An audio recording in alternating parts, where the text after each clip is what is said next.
2년 후 민수는 교도소 정문을 나섰습니다. 낡은 가방 하나가 전부였어요. 하늘을 올려다봤지만 아무 감흥도 없었죠. 출소한 지 1년이 지난 지금 민수는 빗속에서 전단지를 나눠주고 있었습니다. 젖은 종이가 손에 달라붙었어요. 건너편 서희도시락 본점에서 쏟아지는 따뜻한 불빛을 바라보며 민수는 주머니 속 낡은 봉투를 만졌죠. 30만 원이 든 그 봉투였습니다. 그런데 이 모든 일이 어떻게 시작되었는지 말씀드릴게요. 민수는 평소보다 일찍 눈을 떴습니다. 오늘은 특별한 날이었거든요. 거울 앞에 서서 왁스를 머리에 잔뜩 발랐어요. 명품 시계를 차고 맞춤 정장을 입었죠. 지아가 환하게 웃으며 오빠 완전 멋있다고 말했습니다. 민수는 으쓱하며 고개를 끄덕였어요. 오늘 제대로 보여줘야지.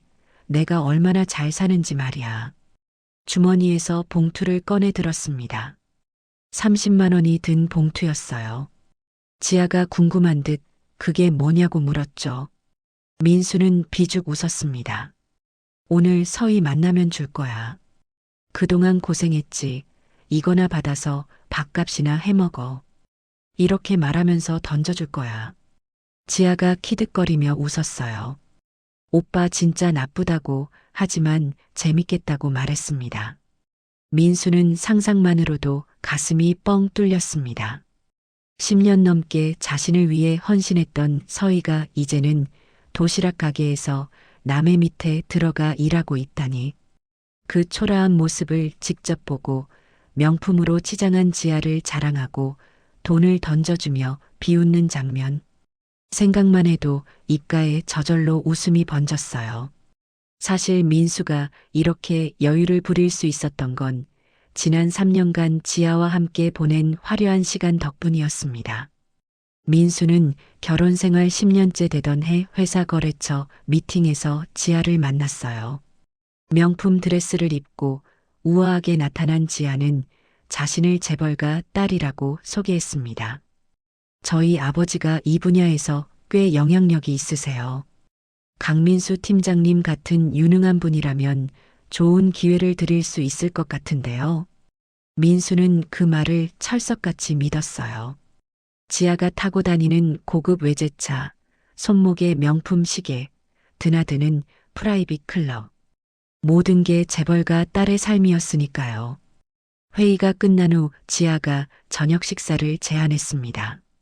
둘은 고급 레스토랑에서 와인을 마시며 이야기를 나눴어요.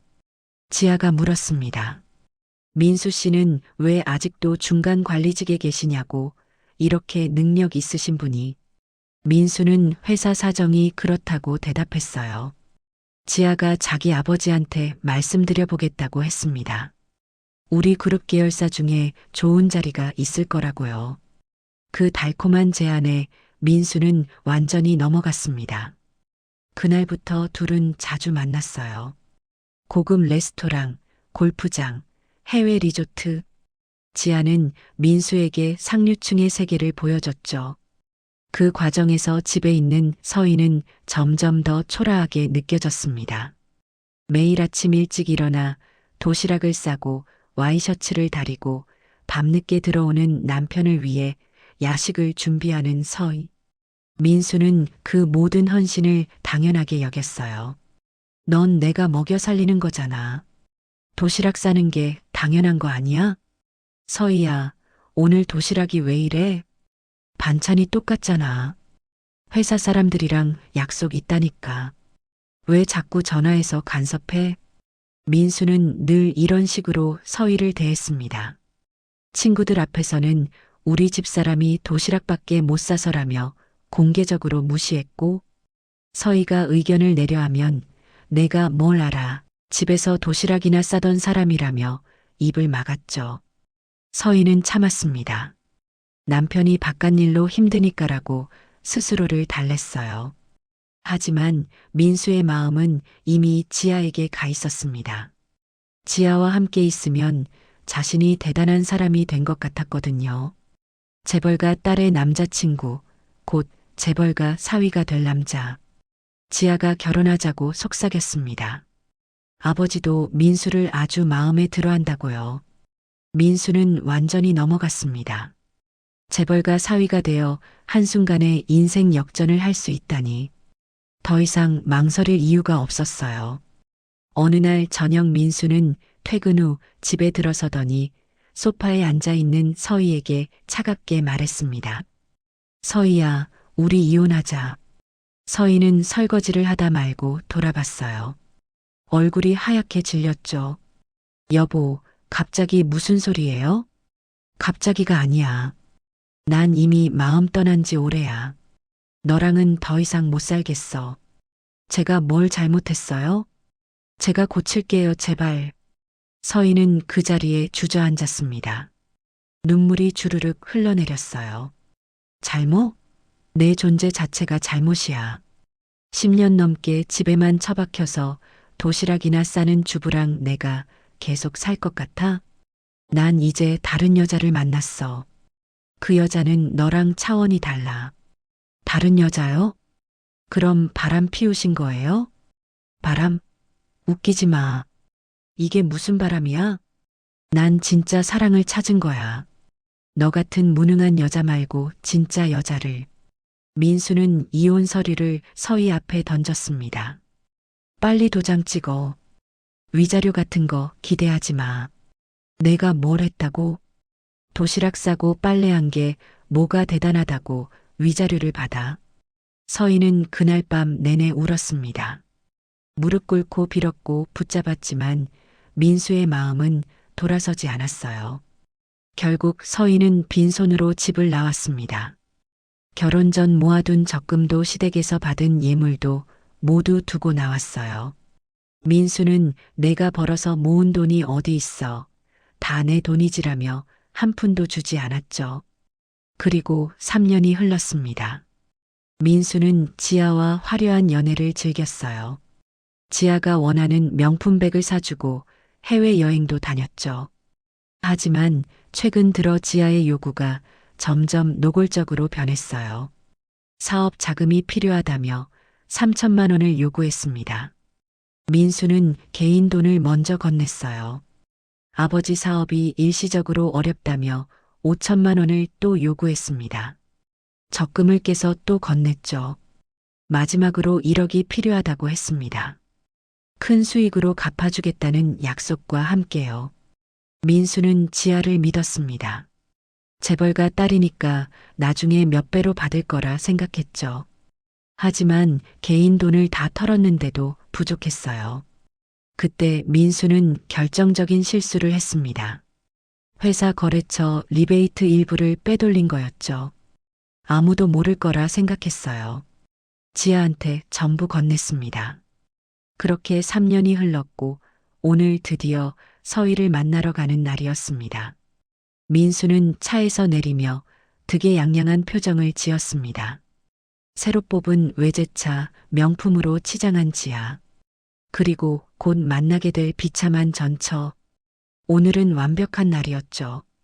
지아가 신이 나서 웃으며 말했습니다. 오빠 전처 얼굴 보면 어떤 표정일지 궁금하다고요. 민수는 피식 웃으며 대답했어요. 당연히 쪽팔려서 고개도 못 들겠지. 내가 이렇게 잘 사는 거 보면. 민수는 정말 기분이 좋았습니다. 하지만 민수는 몰랐어요. 자신이 지금 막 들어서려는 이곳이 단순한 도시락 가게가 아니라 전국 300개 매장을 거느린 프랜차이즈 본점이라는 사실을요. 그리고 자신이 무시하고 버렸던 그 여자가 이제는 자신이 절대 넘볼 수 없는 높은 곳에 올라 있다는 사실도 말이죠. 민수는 차 문을 열고 내렸습니다. 지아가 옆에서 명품 가방을 들고 따라 내렸어요. 오빠, 여기 정말 유명한 곳이잖아요. SNS에서 난리 났던 그 서희 도시락. 예약 진짜 어렵다던데 어떻게 구했어요? 내가 누군데? 오늘 제대로 호화롭게 한턱 낼 테니까 기대해. 민수는 득에양양하게 말했습니다. 건물 입구부터 범상치 않았어요. 깔끔한 현대식 3층 건물에 커다란 간판이 걸려 있었죠. 서희도시락 플래그십 스토어라는 금색 글씨가 햇빛에 반짝였습니다. 민수는 속으로 생각했어요. 뭐, 유명한 도시락 가게니까 이 정도는 되겠지. 서희는 여기서 배달하거나 홀서빙이나 하겠지.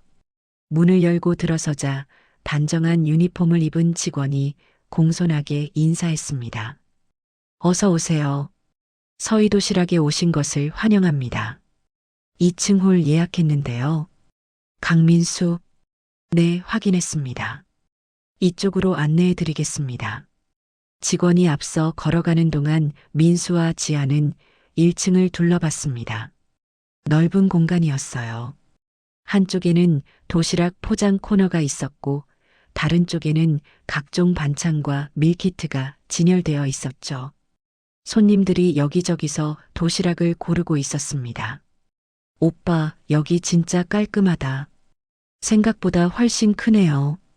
지아가 감탄하며 속삭였습니다. 민수도 내심 놀랐어요. 그냥 동네 도시락 가게를 상상했는데 완전히 달랐거든요.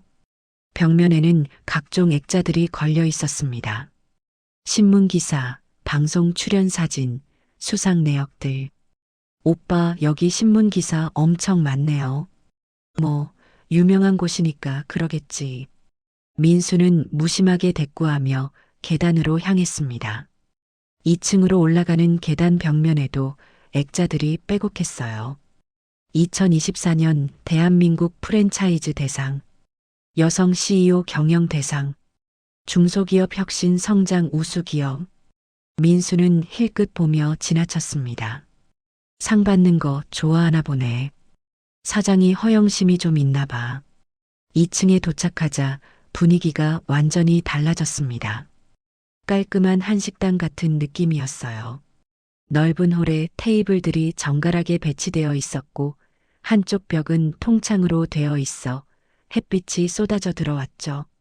천장에는 은은한 조명이 달려 있었습니다. 손님, 이쪽 자리로 안내해 드리겠습니다. 직원이 창가 쪽 테이블로 안내했어요. 민수와 지아가 자리에 앉자 직원이 메뉴판을 건넸습니다. 저희 서희도시락은 매일 아침 직접 만든 신선한 재료로 도시락을 준비합니다. 2층 홀에서는 도시락을 정갈하게 세팅해서 드실 수 있습니다. 직원이 공손하게 설명하고 물러났어요. 지아가 메뉴판을 펼쳤습니다. 오빠, 여기 도시락 종류 되게 많네요.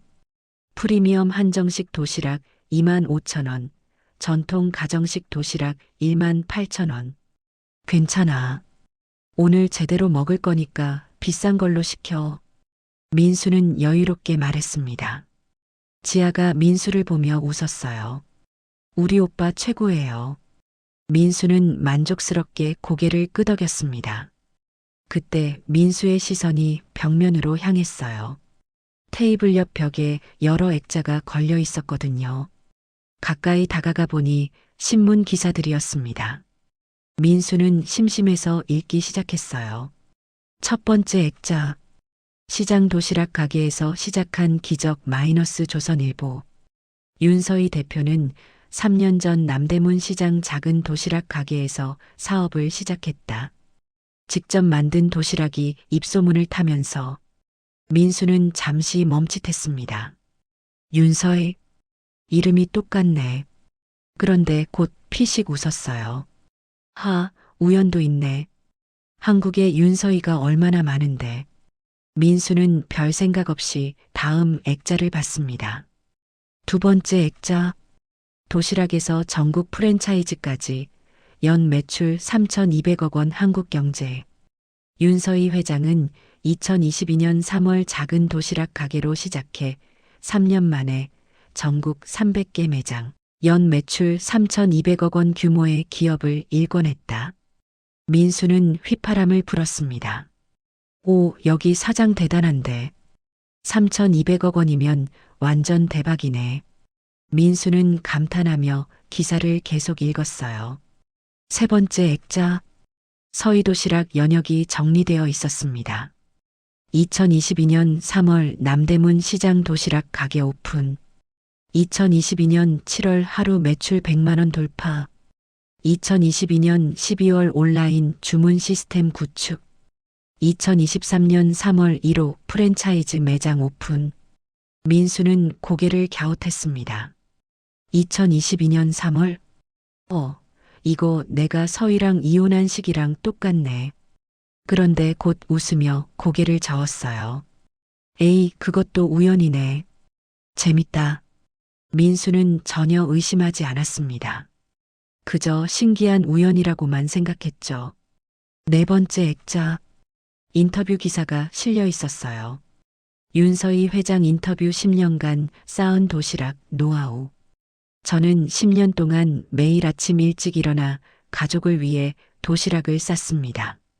된장찌개, 불고기, 나물 반찬. 매일 다른 메뉴를 연구하고 만들었죠. 그때는 몰랐지만 그 10년이 지금의 저를 만든 가장 큰 자산이었습니다. 민수는 기사를 읽으며 고개를 끄덕였습니다. 오, 이 사장님도 주부였나 보네. 근데 대단하다. 주부에서 회장이 되다니. 민수는 여전히 의심하지 않았어요. 그저 비슷한 케이스네 정도로만 생각했죠. 우리 서희도 10년 동안 도시락 쌌는데 그 여자는 그냥 거기서 끝났지. 이 사장님은 그걸로 사업을 한 거고. 민수는 속으로 비교하며 비웃었습니다. 다섯 번째 액자. 또 다른 인터뷰 기사였어요. 이혼 후 손에 쥔 게 아무것도 없었어요. 위자료도 재산도 없이 나왔죠. 하지만 저에겐 10년간 갈고 닦은 요리 실력이 있었습니다. 그게 전부였어요. 민수는 기사를 읽으며 혀를 찼습니다. 이 사람도 이혼했구나. 근데 위자료도 못 받고 나왔네. 불쌍하긴. 그러면서도 전혀 의심하지 않았어요. 우리 서희도 위자료 없이 나갔는데. 그때는 당연한 거였지. 서희가 뭘 했다고 위자료를 받아. 민수는 여전히 자신의 전처 서희와 이 매장 사장 윤서희를 완전히 다른 사람으로 생각했습니다. 여섯 번째 액자. 전 남편은 제 도시락을 당연한 것으로 여겼죠. 10년 동안 매일 아침 6시에 일어나 정성스럽게 준비했지만 한 번도 고맙다는 말을 들어본 적이 없었어요. 하지만 시장에서 도시락을 팔기 시작하면서 알게 됐습니다. 제 도시락이 특별하다는 걸요. 손님들이 이런 맛은 처음이라며 감동해 주셨거든요. 민수는 기사를 읽으며 뜨끔했습니다. 이거 나랑 비슷한 상황인데. 그런데 곧 고개를 저었어요. 뭐야? 남편들 다 비슷비슷한가 보네. 나만 그런 게 아니었구나. 민수는 여전히 자신의 이야기라고는 전혀 생각하지 않았습니다. 일곱 번째 액자. 여성의 뒷모습 사진이었어요. 깔끔한 정장을 입고 주방에서 도시락을 준비하는 모습이었죠. 얼굴은 보이지 않았지만 단정한 자세였습니다. 사진 밑에는 설명이 적혀 있었어요. 윤서희 회장, 여전히 주방에서 직접 메뉴 개발 중. 민수는 사진을 보며 고개를 끄덕였습니다. 오, 사장이 직접 주방 일도 하나 보네. 대단하다. 그리고 다음 액자로 넘어갔어요. 여덟 번째 액자. 시상식 사진이었습니다. 트로피를 들고 있는 여성의 옆모습이었어요.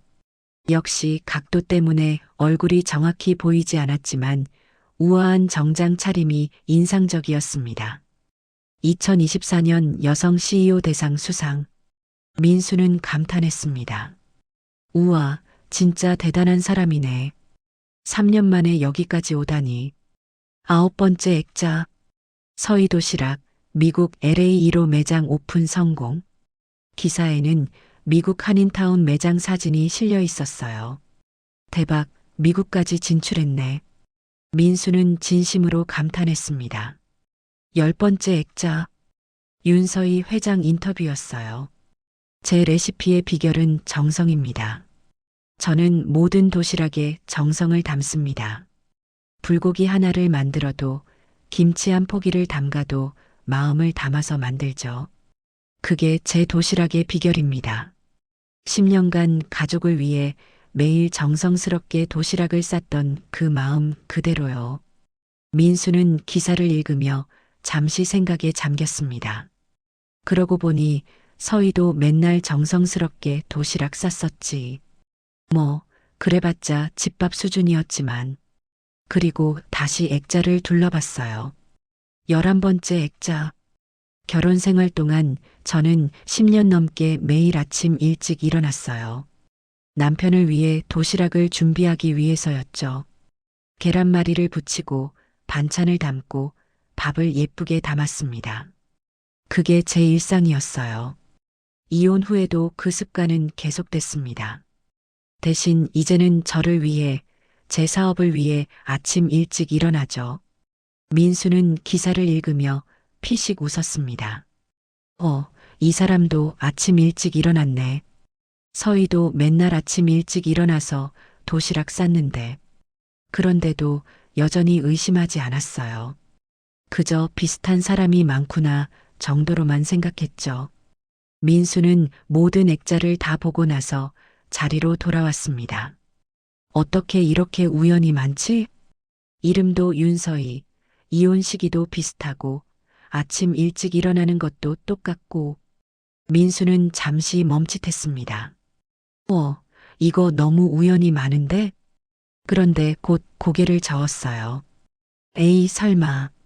세상에 이런 우연도 있지 뭐. 한국에 이혼한 윤서희가 얼마나 많은데. 그 중에 도시락 잘 만드는 사람도 많을 거고. 민수는 완전히 부정했습니다. 근데 우리 서희가 이런 사람이었으면 진짜 좋았을 텐데. 그냥 집에서 도시락만 싸다가 이혼하고 나서도 여기서 배달이나 하는 수준이니까. 민수는 비웃으며 자리에 앉았습니다. 주머니 속 30만 원짜리 봉투를 만지작거렸어요. 오늘 서희 만나면 이거 던져줘야지. 그동안 고생했지. 이거나 받아서 밥값이나 해먹어. 표정이 어떨지 벌써 기대되네. 민수는 피식 웃었습니다. 그때 지아가 화장실에서 돌아왔어요. 오빠, 주문할까요? 그래, 시키자. 민수는 여전히 기분이 좋았습니다. 하지만 민수는 몰랐어요. 자신이 방금 본 모든 액자 속 주인공이 바로 자신의 전처 윤서희라는 사실을요. 그리고 곧 자신의 인생이 완전히 뒤바뀔 거라는 사실도 말이죠. 민수와 지아가 메뉴를 고르고 있는데 복도 쪽에서 소란스러운 소리가 들려왔습니다. 회장님 오십니다. 안녕하십니까, 회장님. 복도에서 직원들이 일제히 인사하는 소리였어요. 민수는 별 관심 없이 메뉴판을 들여다봤습니다. 지아가 신기한 듯 귀를 기울였죠. 그때였습니다. 똑똑. 방문이 열렸어요. 젊은 직원이 먼저 들어왔습니다. 그리고 그 뒤로 한 여성이 따라 들어왔죠. 민수는 무심코 고개를 들었다가 굳어버렸습니다. 서희였습니다. 민수의 전처였죠. 하지만 3년 전과는 완전히 다른 모습이었어요. 서희는 고급스러운 네이비 정장을 입고 있었습니다. 명품 브랜드의 깔끔한 재킷과 스커트, 단정하게 올린 머리, 진주 귀걸이, 고급 시계, 자신감 넘치는 눈빛. 3년 전 눈물 흘리며 빈손으로 집을 나섰던 그 초라한 여자는 어디에도 없었습니다. 서희는 민수를 보더니 잠시 눈을 크게 떴어요. 하지만 금방 무표정으로 돌아왔죠. 어머. 서희의 목소리는 놀랍도록 차분했습니다. 민수는 멍하니 서희를 쳐다봤어요. 머릿속이 복잡했습니다. 저게 서희야? 아니, 서희가 왜 저렇게 해? 너 여기서 뭐해? 민수가 떨리는 목소리로 물었습니다. 서희는 담담하게 대답했어요. 자신은 여기서 일한다고요. 민수는 안도의 한숨을 쉬었습니다. 역시 서희가 여기서 일하는 거야. 저렇게 고급스러운 옷은 아마 손님 응대용으로 회사에서 준 거겠지. 민수는 자리에서 벌떡 일어났어요. 그리고 비웃는 표정을 지었죠. 아, 서희야. 오랜만이네. 이혼하고 3년 만이지? 그동안 잘 지냈어? 서희는 대답 대신 조용히 민수를 바라봤습니다. 민수는 서희를 위아래로 훑어봤어요. 역시 내 수준이 여기까지구나. 이혼하고 나서 결국 도시락 가게에서 일하게 됐네. 뭐해? 주방 보조? 아니면 홀서빙? 정장 입은 거 보니까 손님 응대 담당인가? 지아가 옆에서 키득거렸습니다. 고급 매장이니까 그런 컨셉인 것 같다고요. 민수는 비웃으며 말을 이었어요. 옷은 좀 괜찮네. 회사에서 입혀준 거지? 뭐, 그래도 결국은 남의 밑에서 월급 받는 거잖아. 서희는 여전히 무표정이었습니다. 민수는 주머니에서 봉투를 꺼냈어요. 30만 원이 든 봉투였죠. 서희야, 오늘 우연히 만난 김에 말인데, 그동안 고생 많았지? 나도 예전 정이 있으니까 이거나 받아. 30만 원 들어있어. 밥값이나 해먹어. 민수는 봉투를 서희 앞에 내밀었습니다. 도시락 배달이나 하더니 결국 여기서 알바나 하냐? 뭐, 내가 할 수 있는 게 그거밖에 없으니까 어쩔 수 없지. 서희는 봉투를 받지 않았어요. 침묵. 몇 초간 침묵이 흘렀습니다. 서희가 입을 열었어요. 30만 원. 내가 나한테 주려는 돈이 30만 원. 목소리는 여전히 차분했습니다. 민수는 비웃었어요. 그래, 30만 원. 적다고? 에이, 전처한테 이 정도면 많이 주는 거지. 고맙게 생각해. 서희는 봉투를 받지 않고 천천히 민수를 쳐다봤어요. 민수야. 서희가 처음으로 민수의 이름을 불렀습니다. 나는 여기서 일하는 게 아니야. 뭐? 서희가 잠시 멈췄어요. 나는 이 회사 회장이야. 순간 방 안의 공기가 얼어붙었습니다. 민수는 귀를 의심했어요. 뭐라고? 회장? 윤서희. 서희 도시락 회장. 아까 액자에서 본 그 사람. 바로 나야. 서희는 차분하게 말했습니다. 민수는 뒷걸음질 쳤습니다. 다리가 후들거렸어요. 말도 안 돼. 그럴 리가. 서희의 목소리가 이어졌어요. 3년 전 넌 나한테 이렇게 말했지. 내가 뭘 했다고 위자료를 받아? 도시락이나 싸고 빨래나 한 게 뭐가 대단해? 서희의 목소리는 점점 차가워졌습니다. 근데 말이야. 그 도시락이나 싸던 게 지금 연 매출 3,200억 원짜리 회사가 됐어. 3,200억. 민수는 중얼거렸습니다. 현실감이 없었어요. 서희는 민수가 들고 있던 봉투를 집어 다시 민수 손에 쥐어줬습니다. 이 30만 원 잘 간직해. 곧 내가 정말 필요할 때가 올 테니까. 민수가 뭔가 말하려 했지만 목소리가 나오지 않았습니다. 서희는 천천히 돌아섰어요. 지금부터 시작이야, 민수야. 천천히, 아주 천천히 무너지는 걸 지켜봐. 서희야, 서희야. 민수가 소리쳤지만 서희는 돌아보지 않았어요. 문이 열리고 서희가 나갔습니다. 복도에서 직원들의 인사소리가 들렸어요. 수고하셨습니다, 회장님. 안녕히 가십시오, 회장님. 서희의 발소리가 점점 멀어졌습니다. 민수는 그 자리에 멍하니 서 있었어요. 손에 쥐어진 30만 원 봉투가 이제는 납덩이처럼 무겁게 느껴졌습니다. 지아가 떨리는 목소리로 물었습니다. 오빠 전처가 정말 회장이냐고요? 민수는 대답할 수 없었습니다. 그저 멍하니 문을 바라볼 뿐이었죠. 잠시 후 젊은 직원이 다시 들어왔습니다. 괜찮으시냐고 물었어요. 민수는 고개를 돌렸습니다. 나가겠습니다. 직원이 공손하게 인사했어요. 민수는 비틀거리며 방을 나왔습니다. 지아가 황급히 뒤따랐어요. 계단을 내려가는 동안 민수는 아무 말도 하지 못했습니다. 머릿속이 하얗게 비어 있었어요.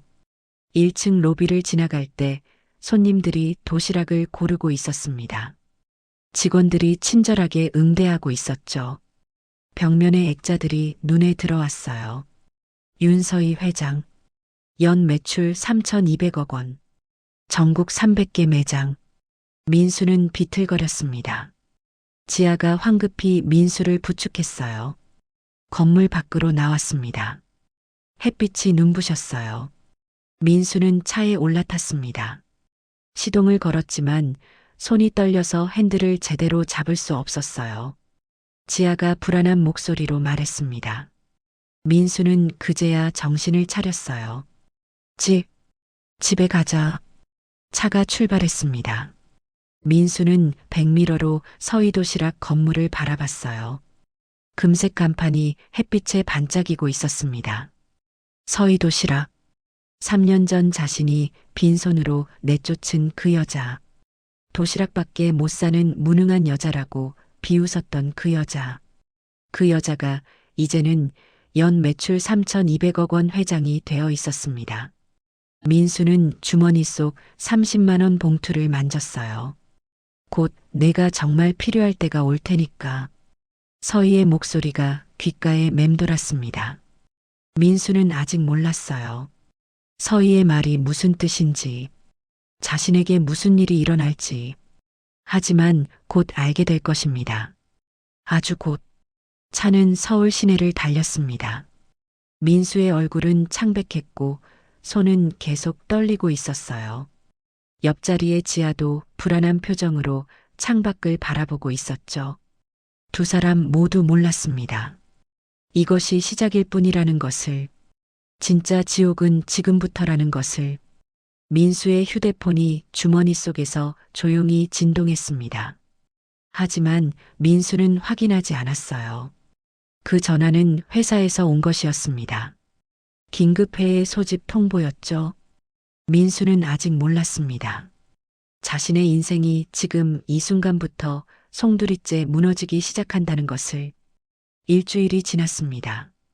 민수는 집에서 소파에 앉아 멍하니 천장만 바라보고 있었어요. 서희도시락을 다녀온 그날 이후로 아무것도 손에 잡히지 않았습니다. 회사에는 몸이 안 좋다며 병가를 냈어요. 지아는 그날 이후로 연락이 두절됐죠. 전화를 걸어도 받지 않았습니다. 문자도 익십이었어요. 민수는 불안했습니다. 서희의 마지막 말이 계속 귓가에 맴돌았어요. 곧 내가 정말 필요할 때가 올 테니까. 천천히, 아주 천천히 무너지는 걸 지켜봐. 무슨 뜻일까? 민수는 알 수 없었습니다. 그때였습니다. 띵동. 초인종 소리가 울렸어요. 민수는 벌떡 일어났습니다. 지하일까? 문을 열었습니다. 하지만 그곳에는 2명의 남자가 서 있었어요. 정장을 입은 중년 남자 둘.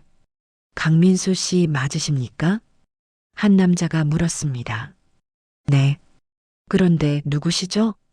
남자가 수첩을 꺼내 보여줬어요. 서울지방경찰청 광역수사대입니다. 최지아 씨 사기 사건 관련해서 참고인 조사가 필요합니다. 저희와 함께 가주시겠습니까? 지아가요? 민수의 얼굴이 하얗게 질렸습니다. 네. 최지아 씨 아시죠? 알고 있습니다. 제 약혼녀인데요. 약혼녀시군요.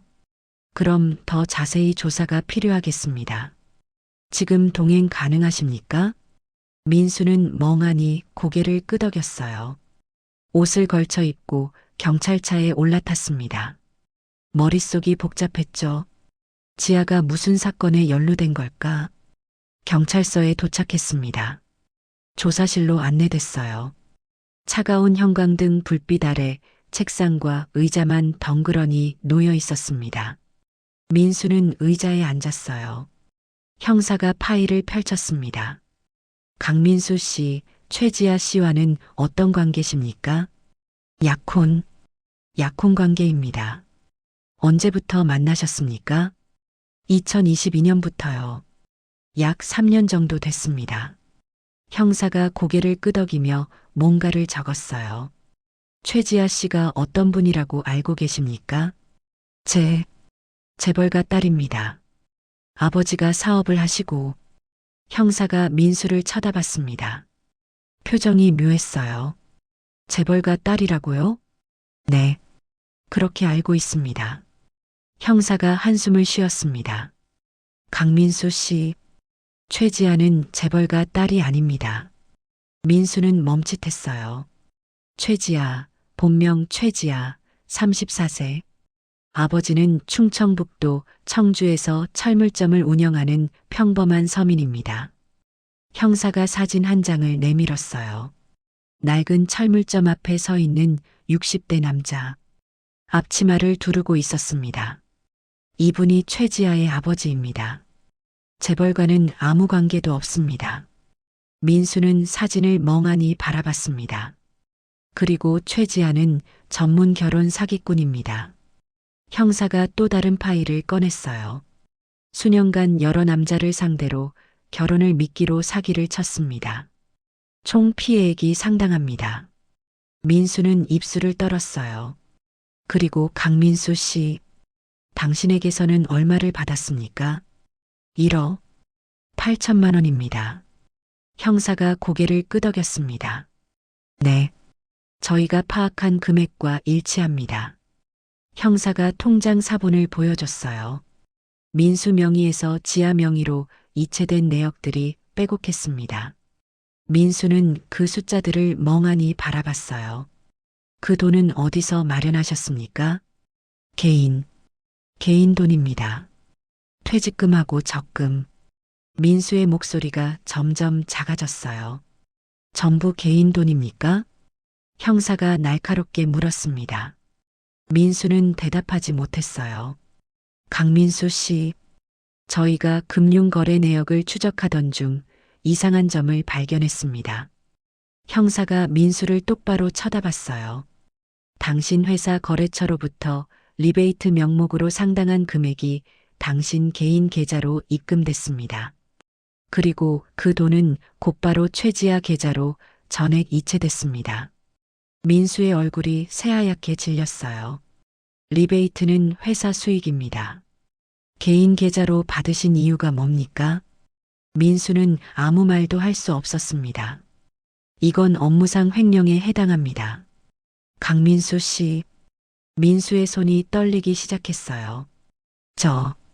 저는 회사에 보고하셨습니까?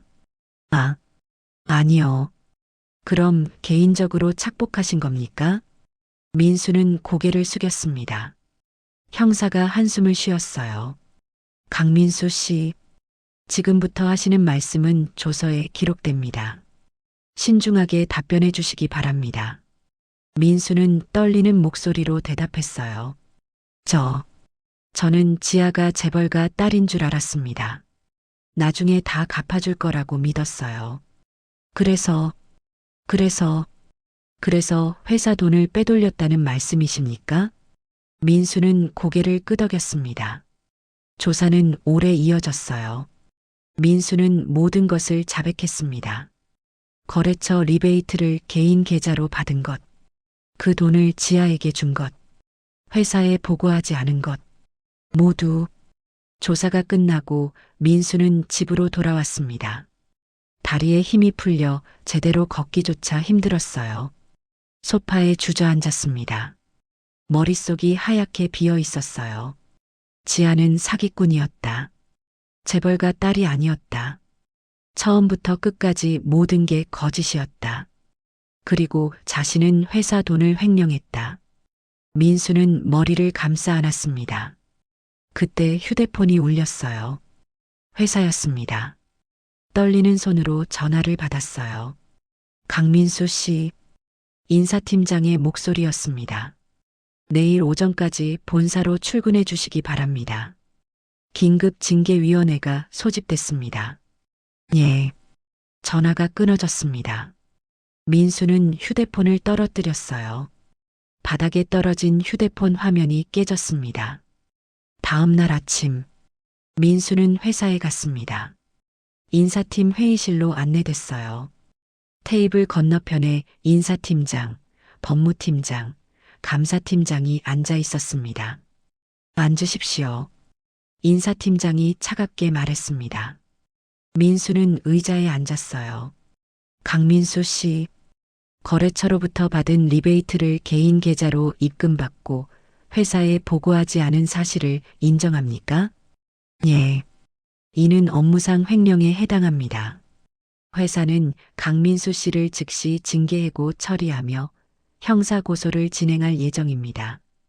민수는 아무 말도 할 수 없었어요. 개인 소지품을 챙겨서 오늘 중으로 퇴사해 주시기 바랍니다. 회의는 금방 끝났습니다.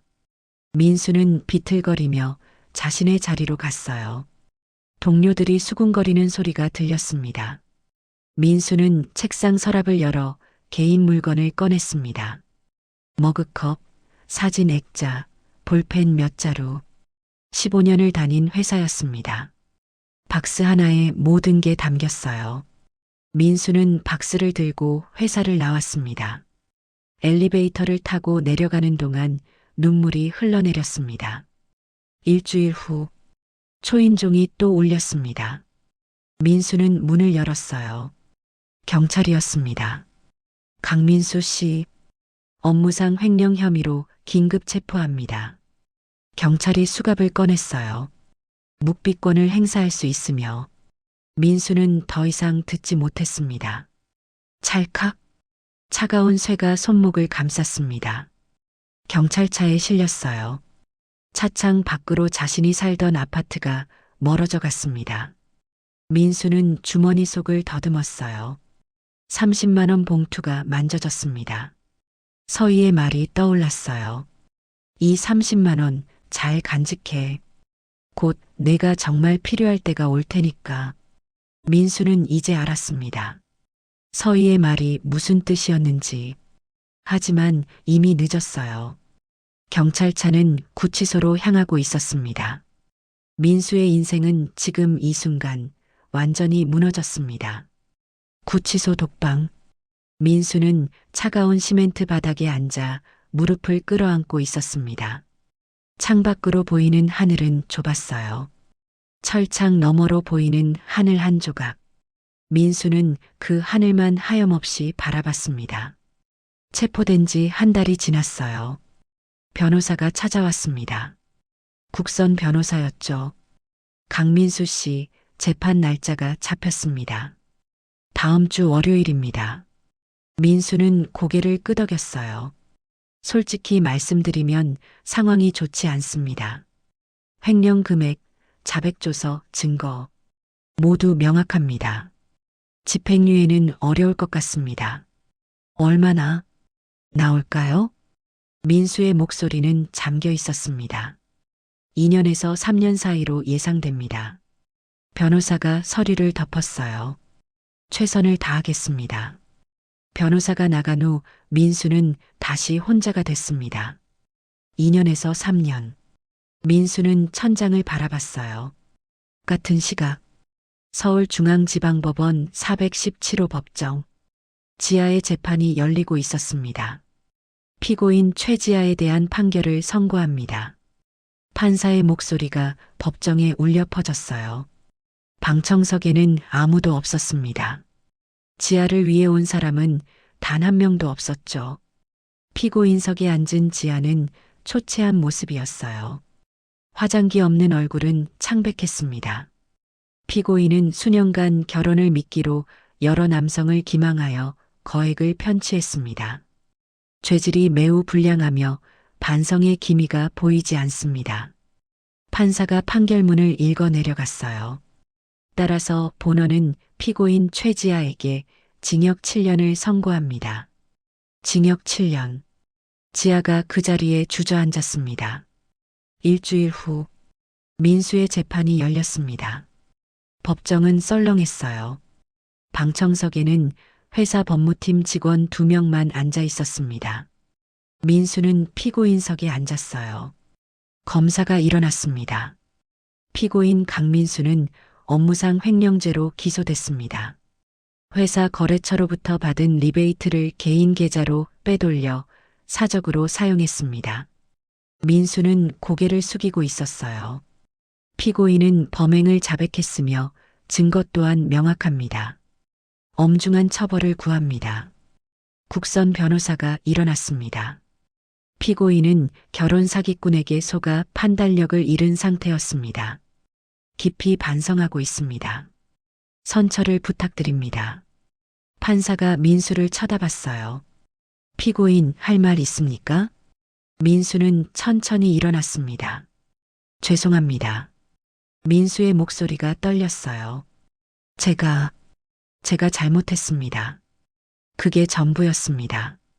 판사가 판결문을 들었어요.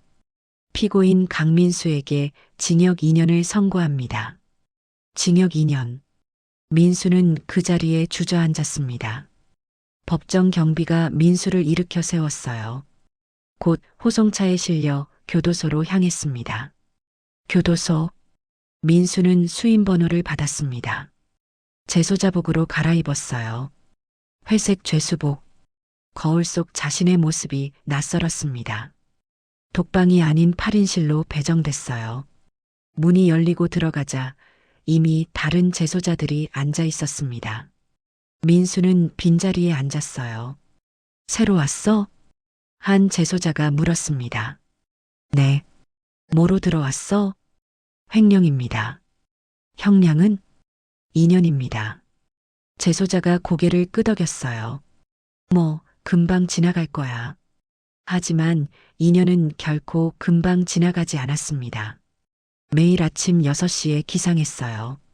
점호, 식사, 작업, 식사, 작업, 식사, 점호, 취침. 매일 똑같은 일상이 반복됐습니다. 민수는 작업장에 배치됐어요. 단순 조립 작업이었죠. 하루 종일 똑같은 부품을 끼워 넣는 일. 손이 굳어지고 어깨가 결렸습니다. 밤이 되면 좁은 침대에 누워 천장을 바라봤어요. 서희가 떠올랐습니다. 10년을 함께한 여자. 매일 아침 도시락을 싸주던 여자. 자신이 무시하고 내쫓은 여자. 그 여자가 이제는 연 매출 3,200억 원 회장이 되어 있었습니다. 그리고 자신은 교도소 죄수복을 입고 있었죠. 민수는 눈을 감았습니다. 눈물이 흘러내렸어요. 시간이 흘렀습니다. 6개월.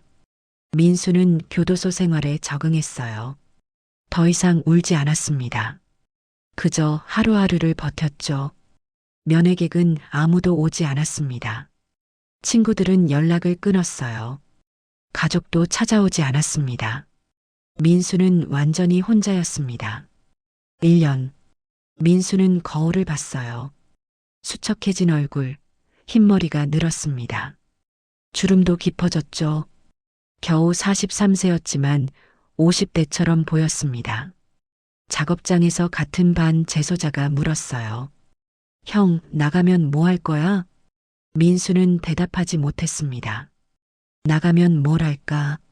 정가자. 15년 다니던 회사에서 쫓겨난 사람.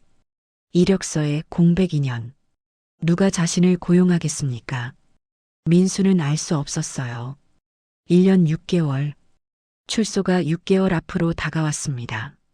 민수는 교도소 도서관에서 구인 광고를 봤어요. 정가자도 가능한 일자리를 찾았습니다.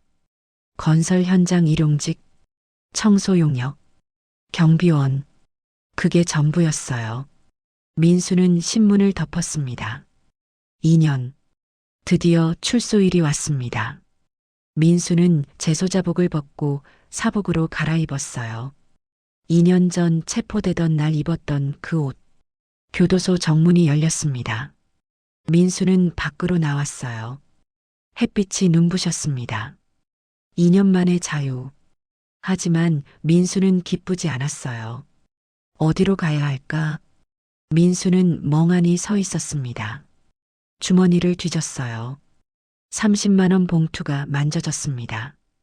2년 동안 간수해온 돈, 서희가 돌려준 그 돈. 민수는 봉투를 꺼내봤어요. 낡고 구겨진 봉투. 하지만 돈은 그대로 있었습니다. 민수는 버스 정류장으로 걸어갔습니다. 버스를 타고 서울로 향했어요. 차창 밖으로 풍경이 흘러갔습니다. 2년 동안 세상은 변했을까? 아니면 자신만 멈춰 있던 걸까? 민수는 알 수 없었습니다. 서울에 도착했어요. 민수는 고시원을 찾았습니다. 월 35만 원. 보증금 없이 들어갈 수 있는 곳. 좁은 방. 창문도 없었어요. 침대 하나, 책상 하나. 그게 전부였습니다. 민수는 침대에 누웠어요. 천장을 바라봤습니다. 교도소 천장과 별로 다르지 않았어요. 민수는 눈을 감았습니다. 내일부터 일자리를 찾아야 합니다. 하지만 누가 전과자를 고용하겠습니까? 민수는 알고 있었어요. 자신의 인생은 이미 끝났다는 것을. 2년 전 서희도시락에서 나온 그 순간부터, 아니, 3년 전 서희를 내쫓은 그 순간부터 민수의 인생은 끝나 있었습니다. 그리고 이제 남은 건 후회뿐이었어요. 하지만 시간은 되돌릴 수 없었습니다. 민수는 눈물을 흘렸습니다. 좁은 고시원 방에서 홀로 1년이 또 흘렀습니다. 민수는 빗속에서 전단지를 나눠주고 있었어요. 치킨 할인 행사 중입니다. 받아가세요. 행인들은 그를 외면하며 지나갔습니다. 전단지는 젖어서 흐물흐물해졌어요. 민수는 낡은 점퍼를 입고 있었습니다. 얼굴은 수척했고 눈가에는 깊은 주름이 패어 있었죠. 겨우 45세였지만 55세처럼 보였습니다. 출소 후 1년. 민수는 수없이 많은 면접을 봤어요. 하지만 결과는 언제나 똑같았습니다. 이력서 훌륭하신데. 아, 경력 공백이 있으시네요? 2년간 무엇을 하셨습니까? 민수는 대답할 수 없었어요. 감옥에 있었다고 말할 수 없었습니다. 죄송합니다. 다른 분으로 결정했습니다. 100번도 넘게 들은 말이었어요. 결국 민수가 찾은 일은 전단지 알바였습니다. 시급 9,860원. 하루 4시간 일하면 4만 원 정도 받았어요. 그게 민수의 전부였습니다. 받아가세요. 민수의 목소리는 힘이 없었습니다. 그때였습니다. 길 막지 마세요. 한 여자가 민수를 밀치고 지나갔어요. 민수는 비틀거렸지만 아무 말도 하지 못했습니다. 빗방울이 점점 굵어졌어요. 민수는 젖은 전단지를 바라봤습니다. 쓸모 없어진 종이 뭉치. 자신의 인생 같았어요. 그때 건너편 골목에서 한 여자가 걸어 나왔습니다. 수수한 작업복을 입고 고무장갑을 끼고 있었어요. 손에는 걸레와 청소도구가 들려 있었죠. 민수는 그 여자를 쳐다봤습니다. 낯익은 얼굴. 지아였습니다. 7년형을 선고받았지만 모범수로 5년 만에 출소했어요. 지아는 지금 식당 주방 청소 일을 하고 있었습니다. 민수와 지아의 눈이 마주쳤습니다. 두 사람은 빗속에서 멈춰 섰어요. 잠시 침묵이 흘렀습니다. 지아가 먼저 입을 열었어요. 민수 씨. 목소리가 떨렸습니다. 지아. 민수도 대답했어요. 지아가 천천히 다가왔습니다. 미안해요. 정말 미안해요. 지아의 눈에서 눈물이 흘러내렸어요. 나 때문에 민수 씨 인생이 됐어. 민수는 고개를 저었습니다. 다 지나간 일이야. 두 사람은 서로를 바라봤어요. 한때 명품으로 치장하고 고급 레스토랑을 다니던 그들은 이제 비에 젖은 초라한 모습으로 서 있었습니다. 민수 씨는 지금 뭐 하세요? 지아가 조심스럽게 물었습니다. 전단지. 나눠주는 일. 저는 식당 청소요. 하루 7만 원 받아요. 침묵. 두 사람은 할 말을 잃었어요. 그때 건너편에서 따뜻한 불빛이 쏟아져 나왔습니다. 민수와 지아는 동시에 그쪽을 쳐다봤어요. 서희도시락 본점이었습니다. 넓은 유리창 너머로 내부가 보였어요. 손님들이 도시락을 고르고 있었습니다. 직원들이 친절하게 응대하고 있었죠. 그리고 그 중앙에 우아한 정장을 입은 여성이 서 있었어요. 서희였습니다. 직원들과 이야기를 나누며 환하게 웃고 있었습니다. 손님들이 다가와 악수를 청했고 서희는 따뜻하게 응대했죠. 민수는 그 모습을 멍하니 바라봤어요. 5년 전 자신이 무시하고 내쫓았던 그 여자, 도시락밖에 못 사는 무능한 여자라고 비웃었던 그 여자. 그 여자가 이제는 빛나고 있었습니다. 민수는 주머니 속을 더듬었어요. 30만 원 봉투가 만져졌습니다. 5년 전 서희가 돌려준 그 돈. 민수는 봉투를 꺼내봤습니다. 낡고 구겨진 봉투. 하지만 돈은 그대로 있었어요. 그거. 지아가 봉투를 쳐다봤습니다. 5년 전 서희가 나한테 돌려준 돈이야. 민수는 봉투를 쥐었어요.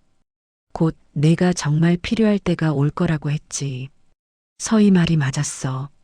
민수의 목소리가 떨렸습니다. 지금 이 30만 원이. 민수는 말을 잇지 못했어요. 고시원 월세가 35만 원이었습니다. 오늘 번 4만 원과 이 30만 원을 합치면 겨우 낼 수 있었어요. 5년 전 자신이 비웃으며 던진 그 돈으로 지금 자신이 간신히 연명하고 있었습니다. 민수는 건너편 서희도시락을 바라봤어요. 간판이 빗속에서 반짝이고 있었습니다. 서희도시락. 그 밑에 작은 글씨가 보였어요. 연 매출 5,800억 원. 전국 400개 매장. 5년 전보다 더 성장했습니다. 민수는 무릎이 꺾였어요. 미안해. 서희야. 민수의 목소리가 빗속에 흩어졌습니다. 정말 미안해. 지아도 옆에서 울고 있었어요. 나도 미안해요. 두 사람은 빗속에서 울었습니다. 그때 서희도시락 본점 문이 열렸어요. 서희가 밖으로 나왔습니다. 직원이 우산을 받쳐들었고 서희는 차를 향해 걸어갔어요. 고급 세단이 대기하고 있었습니다. 서희는 민수와 지아를 보지 못했어요. 아니, 보았지만 알아보지 못했을 수도 있었죠. 너무 초라하게 변한 모습이었으니까요. 서희는 차에 탔습니다. 차가 출발했어요. 민수는 차창을 통해 서희의 뒷모습을 봤습니다. 태블릿을 보며 무언가 일을 하고 있었어요. 바쁘고 중요한 사람의 모습이었죠. 차가 멀어져 갔습니다. 민수는 그 뒷모습을 바라봤어요. 비는 더욱 거세게 쏟아졌습니다. 지아가 떨리는 목소리로 말했습니다. 민수 씨, 저 이만 가볼게요. 다음 현장 가야 해서. 그래. 조심히 가. 지아는 청소 도구를 들고 비를 맞으며 걸어갔어요. 뒷모습이 쓸쓸했습니다. 민수도 젖은 전단지를 주워 담았어요. 오늘 일은 끝났습니다. 4만 원. 민수는 고시원으로 걸어갔습니다. 좁은 방에 도착했어요. 젖은 옷을 벗고 침대에 누웠습니다. 천장을 바라봤어요. 5년 전이 떠올랐습니다. 서희도시락에서 나온 그날. 서희가 했던 말. 지금부터 시작이야, 민수야.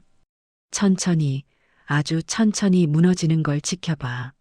서희의 말이 맞았습니다. 민수는 천천히, 아주 천천히 무너졌어요.